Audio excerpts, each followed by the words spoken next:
Hello, എല്ലാവർക്കും സുഖമല്ലേ? ഇപ്പോൾ രാവിലെ ഇന്ന് കുഞ്ഞുങ്ങൾക്ക് സ്കൂളിൽ പോകേണ്ട ദിവസമാണ്. അപ്പോൾ ഇന്ന് അവർക്ക് ബീട്രൂട്ട് മെഴുക്കുവരട്ടിയും പയർ തോരനുമാണ് ഉണ്ടാക്കിയത്. ഇന്നപ്പോൾ പുട്ടും പഴമാണ് കേട്ടോ.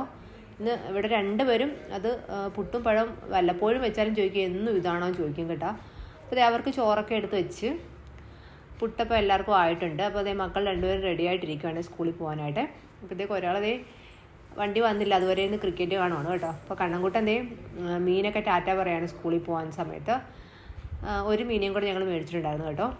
അപ്പോൾ അത് ഉച്ചയ്ക്കത്തേക്ക് കരിമീൻ കുറച്ച് മിച്ചം ഉണ്ടായിരുന്നു കേട്ടോ. അപ്പോൾ അത് കരിമീൻ പപ്പാസ് വയ്ക്കാമെന്ന് വെച്ചിട്ട് നമുക്കൊന്ന് ചെറുതായിട്ടൊന്ന് ഫ്രൈ ചെയ്തെടുക്കാം. പിന്നെ സവാളയൊക്കെ ഒന്ന് വഴറ്റി എന്താ പറയുക, 1ഉം 2ഉം പാൽ, 1ആം പാൽ 2ആം പാൽ ഉദിച്ചിട്ടുണ്ട്. അപ്പോൾ മുളക് പൊടി ചേർക്കുന്നില്ല, മല്ലിപ്പൊടിയും മഞ്ഞൾപ്പൊടിയും കുരുമുളക് പൊടിയൊക്കെ ചേർത്തിട്ട് നമുക്കൊന്ന് റെഡിയാക്കി എടുക്കാവേ. അപ്പം സവാള മിക്സിയിലിട്ട് നമുക്ക് 2ആം പാൽ ഒഴിക്കാം. അത് തിളയ്ക്കുമ്പോഴത്തേക്ക് നമ്മൾ മീൻ പെറുക്കിയിട്ടിട്ട് മൂടി വെച്ചൊന്ന് ചെറുതായിട്ട് പറ്റിച്ചെടുക്കാം. എന്നിട്ട് നമുക്ക് 1ആം പാൽ ഒഴിച്ചെടുക്കാവേ. 1ആം പാൽ ഒഴിക്കുന്ന വീഡിയോ എടുത്തില്ല കേട്ടോ.